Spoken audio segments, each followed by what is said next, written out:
जय हिंद मेरे प्यारे साथियों, मैं धीरज आप सभी का आपके अपना प्यारा चैनल डीएम ड्रीम क्लासेस में स्वागत करता हूं। दोस्तों, ये मेरे बायोलॉजी से रिलेटेड सेकंड वीडियो है और इससे मैंने बायोलॉजी पार्ट 1 को अपने चैनल पर अपलोड कर दिया है। अगर आप लोगों ने वो नहीं देखा है तो उसे जाकर देख लीजिएगा। दोस्तों, मैं आप लोगों से सॉरी मांगना चाहता हूँ क्योंकि वीडियो जरा आने में देर हो गई, लेकिन अब से मैं आपसे वादा करता हूँ कि मैं हर संडे सैटरडे को आप लोगों के लिए वीडियो अपलोड करता रहूंगा। तो दोस्तों, ये मेरे बायोलॉजी पार्ट 1 से रिलेटेड कुछ मेन इंपॉर्टेंट क्वेश्चन हैं जो कि हर बार एग्जाम में पूछे जाते हैं। तो आइए दोस्तों, इसको बिना देर किए हुए हम देखते हैं। फर्स्ट क्वेश्चन आता है कि फादर ऑफ बायोलॉजी किसे कहा जाता है। तो फादर ऑफ बायोलॉजी आप जानते हैं कि अरस्तु साहब जी को कहा जाता है। फादर ऑफ बायोलॉजी अरस्तु साहब जी को कहा जाता है। सेकंड क्वेश्चन है कि फादर ऑफ जियोलॉजी किसे कहा जाता है। तो फादर ऑफ जियोलॉजी भी अरस्तु साहब जी को ही कहा जाता है। देखिए दोस्तों, जू का मतलब होता है जंतु और लॉजी होता है अध्ययन करना। जंतु को अध्ययन करना ही जूलॉजी कहलाता है। और आप ये जानना चाहते हैं कि father of biology and father of zoology दोनों अरस्तु साहब को ही क्यों कहा जाता है। तो इसके लिए आपको मेरे बायोलॉजी पार्ट 1 को देखना होगा। उसमें मैंने बहुत ही अच्छे से समझाया है कि ये दोनों एक ही क्यों कहे जाते हैं। एंड नेक्स्ट क्वेश्चन आता है कि फादर ऑफ बॉटनी किसे कहा जाता है। तो फादर ऑफ बॉटनी थियोफेटर साहब को बोला जाता है। फादर ऑफ बॉटनी थियोफेटर साहब को बोला जाता है। और नेक्स्ट क्वेश्चन आता है कि ये जो बुक है हिस्ट्री ऑफ अनालिमिया, इसको किसने लिखा था। तो इसको अरस्तु जी ने लिखा था। अरस्तु जी ने ही लिखा था। और अरस्तु कौन थे। तो अरस्तु सिकंदर के गुरु थे। नेक्स्ट क्वेश्चन आता है कि हिस्ट्री ऑफ प्लानेटेरियम ये बुक किसने लिखा था। तो इस बुक को लिखे थे थियोफेटर साहब ने।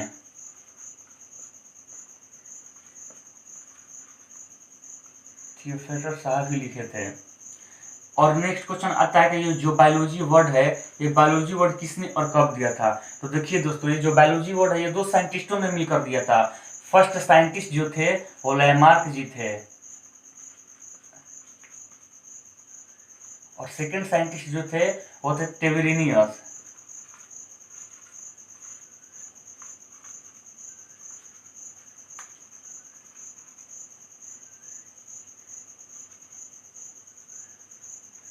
लैमार्क जो थे ना वो थे फ्रांस के और टेवेरिनियस साहब थे जर्मनी के। और यही दोनों साइंटिस्टों ने मिलकर 1801 ईस्वी में बायोलॉजी वर्ड को दिया। खैर ये ईस्वी तो नहीं पूछा जाता है, लेकिन आप याद कर लेंगे तो अच्छा ही रहेगा। और आप लोग जानते हैं कि बायोलॉजी को हम लोग दो पार्टों में बांट कर इसको अध्ययन करते हैं। फर्स्ट पार्ट होता है इसका जियोलॉजी और सेकेंड पार्ट होता है बॉटनी। और आप जान गए कि फादर ऑफ जियोलॉजी किसे कहा जाता है। तो फादर ऑफ जियोलॉजी कहा जाता है अरस्तु जी को। एंड फादर ऑफ बॉटनी किसे कहा जाता है। तो फादर ऑफ बॉटनी बोला जाता है थियोफेटर जी को। तो आइए दोस्तों, अब इसके आगे वाला वीडियो को हम लोग आपके साथ पढ़ते हैं जिसका नाम होगा टेक्सोनोमी। तो चलिए दोस्तों, टेक्सोनोमी को अब हम लोग अध्ययन करेंगे। तो आइए दोस्तों, हम लोग नेक्स्ट चैप्टर पढ़ते हैं जिसका नाम है टेक्सोनोमी। टेक्सोनोमी को हिंदी में बोला जाता है वर्गीकी। और वर्गीकी का हम लोग जो अर्थ निकालेंगे तो वर्गीकी का अर्थ होता है वर्गीकरण करना। वर्गीकरण करना। और किसका वर्गीकरण करना। तो जीवों का वर्गीकरण करना। जीवों का वर्गीकरण करना। और हम लोग अच्छी तरह से जानते हैं कि जीवों के अंतर्गत आते हैं जंतु वर्ग और पादप वर्ग। अर्थात टेक्सोनोमी का एक बहुत ही खूब सुंदर परिभाषा निकल कर आता है कि जीवों के वर्गीकरण का अध्ययन करना ही टेक्सोनोमी कहलाता है। और ये क्वेश्चन बार बार एग्जाम में पूछे जाते हैं कि जीवों के वर्गीकरण का अध्ययन क्या कहलाता है। तो हम बहुत ही आसानी से कह सकते हैं कि टेक्सोनोमी कहलाता है। और टेक्सोनोमी को और छोटे से छोटे शब्दों में समझने के लिए आइए थोड़ा हम और इसको तोड़ते हैं। देखिए दोस्तों, टेक्सो का अर्थ होता है ग्रुप और नोमी का अर्थ होता है नेमिंग। एनी लिविंग नेम, यानी कि हम बोल सकते हैं किसी भी सजीव के नामों को, सजीव के अंतर्गत चाहे वो पादप हो या जंतु हो, सजीवों का अंदर चाहे पादप हो या जंतु हो, किसी भी सजीव के नामों को किसी खास ग्रुप के अंतर्गत रखना ही टेक्सोनॉमी कहलाता है। जैसे मान लीजिए बैक्टीरिया है, बैक्टीरिया भी तो एक सजीव ही है और इसका नाम भी है। तो बैक्टीरिया को हम लोग किस ग्रुप में रखेंगे, इसका अध्ययन ही टेक्सोनॉमी के अंतर्गत करते हैं। नील हरी सवाल आ गया।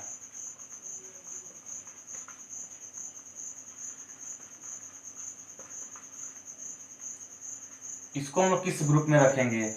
नेक्स्ट आ गया आपका अमीबा आता है, तो इसको हम लोग किस ग्रुप में रखेंगे। अमीबा के बाद प्लाज्मोडियम, तो प्लाज्मोडियम को किस ग्रुप में रखेंगे। इसी का अध्ययन तो हम लोग टेक्सोनॉमी के अंतर्गत करते हैं।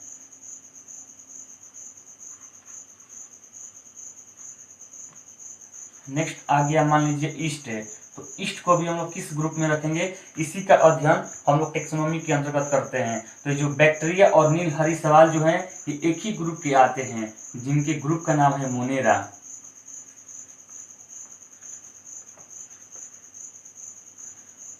और अमीबा है जो है ना, ये आता है आपका प्रोटेस्टा ग्रुप के, और प्लाज्मोडियम ये आता है प्रोटेस्टा ही ग्रुप के, और ईस्ट आता है कवक के ग्रुप के। देखिए दोस्तों, ये सभी हैं तो जीवे ही हैं, लेकिन इनको किसी खास ग्रुप के अंतर्गत रख दिया गया, तो इसी का अध्ययन हम लोग टेक्सोनॉमी के अंतर्गत करते हैं। तो टेक्सोनॉमी दोस्तों स्टार्ट कहाँ से होता है, इसको जानने के लिए हमको सर्वप्रथम जानेंगे कि जीवधारियों का वर्गीकरण। सर्वप्रथम जीवधारी का वर्गीकरण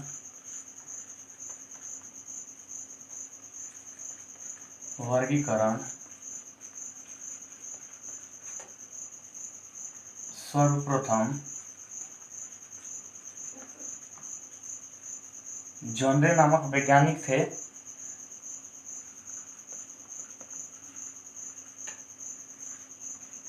जॉनरे नामक वैज्ञानिक ने दिया।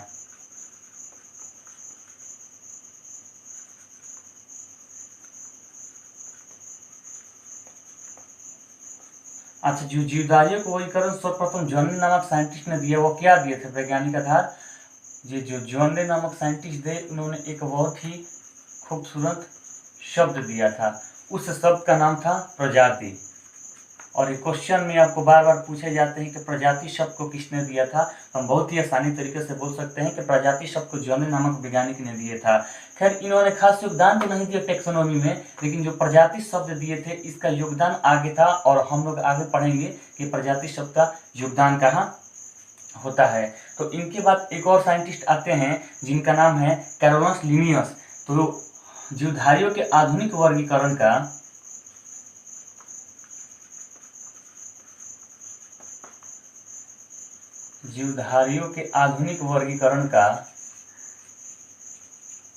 आधुनिक वर्गीकरण का वैज्ञानिक आधार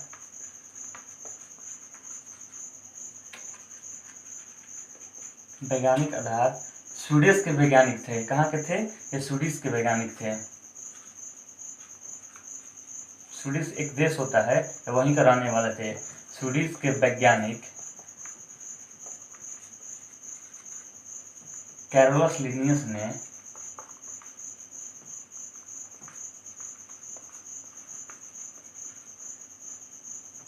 लिनियस ने दिया। और ये जो आधुनिक आधार वर्गीकरण का था, ये क्या दिए थे। तो जो आधुनिक वर्गीकरण के आधार पे इन्होंने दो काम किए था। फर्स्ट तो इन्होंने बुक लिखा, फर्स्ट जो काम किए थे उन्होंने बुक लिखा था, और दूसरा सेकंड क्या काम किया था, तो जीवधारियों के द्विनाम पद्धति दिए थे।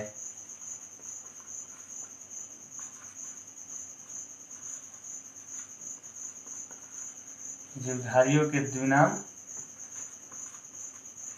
पद्धति।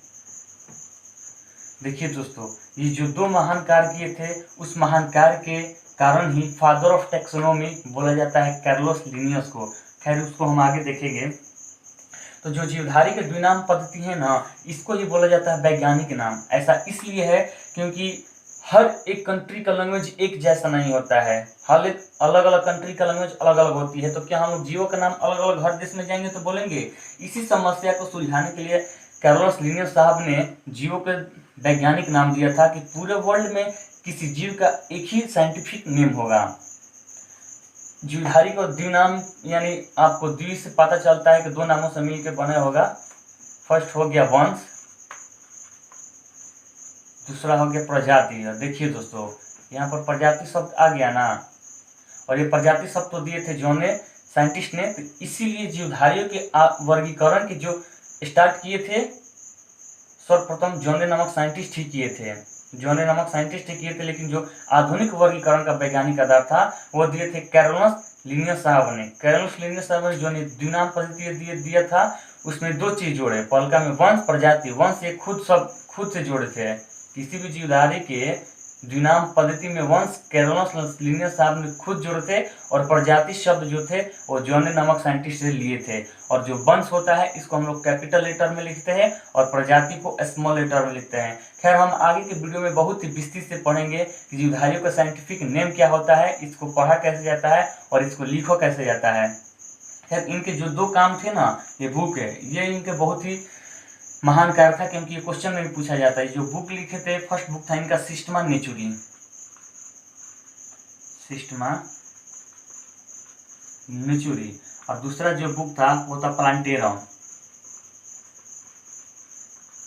और जो सिस्टमा नेचुरी है ना, ये बहुत ही इंपॉर्टेंट क्वेश्चन है, क्योंकि ये बार बार एग्जाम में पूछा जाता है बुक ऑफ सिस्टमा नेचुरी किसने लिखा था, यानी प्राकृतिक से संबंधित जो भी नियम थे वो किसने लिखे थे, तो लिखे थे कार्लोस लिनियस साहब ने। और ये बार बार क्वेश्चन में रिपीटेड करता है कि सिस्टमा नेचुरी किसने लिखे थे। सिस्टमा नेचुरी में उन्होंने बहुत ही अच्छे से बताया था कि इस धरती पर कितने प्रकार के जीव रहते हैं और उनका टाइप क्या होता है। तो आइए दोस्तों उसको पढ़ते हैं अब हम। देखिए दोस्तों, फादर ऑफ टेक्सोनॉमी किसको बोला जाता है, तो फादर ऑफ टेक्सोनॉमी बोला जाता है कार्लोस लिनियस को, कार्लोस लिनियस को, जो कि स्वीडिश के रहने वाले थे। और ये भी क्वेश्चन आता है एग्जाम में कि टेक्सोनॉमी के ऊपर सबसे पहले लिखे गए पुस्तक कौन था। कार्लोस लिनियस साहब ने तो दो पुस्तक लिखे थे, लेकिन उस दो पुस्तक में सबसे पहले लिखा जो पुस्तक गया था वो था सिस्टमा नेचुरी, और सेकंड में प्लांटेरम था। तो टेक्सोनॉमी के ऊपर सबसे पुस्तक पहला लिखा जो गया था वो था सिस्टमा नेचुरी।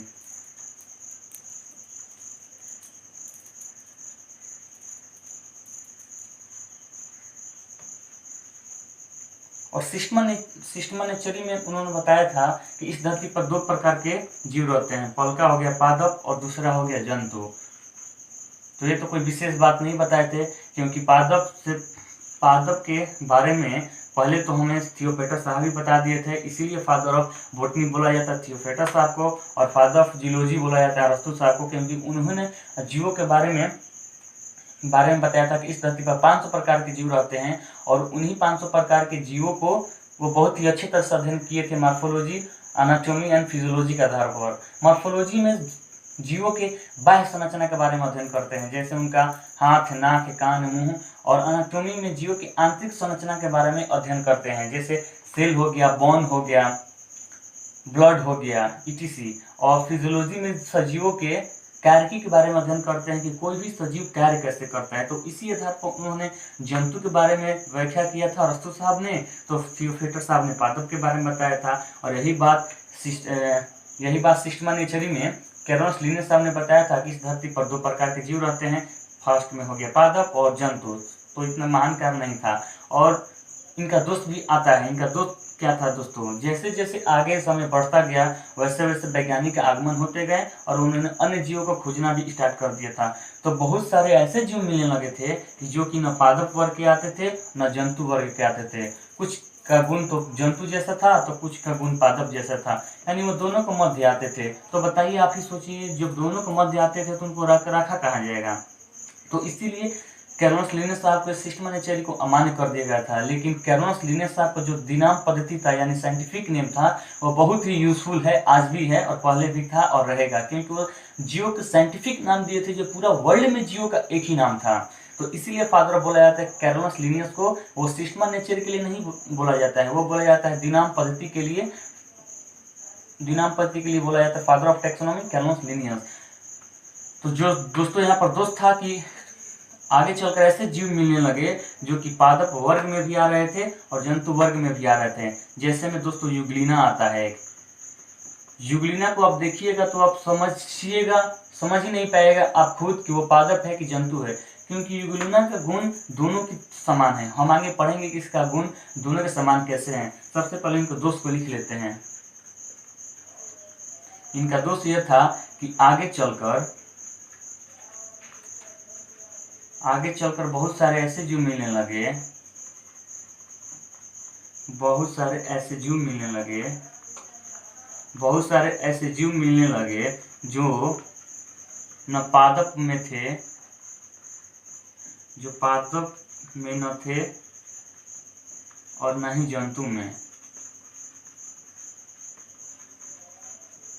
और न ही जंतु में। वे दोनों के मध्य आने लगे, वे दोनों को मध्य गुण के बीच आने लगे थे, वो दोनों को मध्य गुणों के बीच आने लगे थे। इसलिए क्या किया गया, इसलिए कैरोलस लिनियस आपका सिस्टमा नेचुरी के मत को अमान्य कर दिया गया। जैसे में देख लीजिए युग्लिना के अंदर पादप और जंतु दोनों के गुण विद्यमान था। पादप का गुण क्या था कि यह पौधों की तरह हरा था। अब जायज सी बात है दोस्तों कि पौधों की तरह हरा था तो इसमें क्लोरोफिल होगा, तो इसमें क्लोरोफिल होता है। अब आप ही बताइए क्या दो जीवों में क्लोरोफिल होता है? हम लोगों में क्लोरोफिल कहाँ पाया जाता है और हम लोग हरे कहाँ होते हैं? लेकिन जीव होते हुए भी मतलब पादपों का गुण धारण किया था। अगर इसको हम पादप के वर्ग में रखते हैं तो जंतु का भी गुण धारण किया था। तो इसीलिए कैरोलस लिनियस साहब की इस मान्य को अमान्य कर दिया गया था।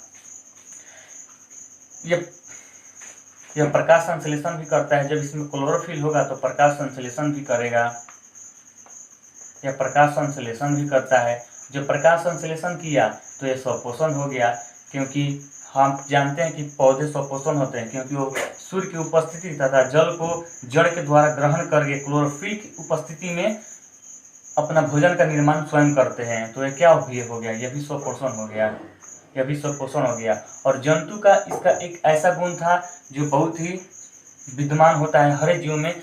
यह जंतु की तरह चलता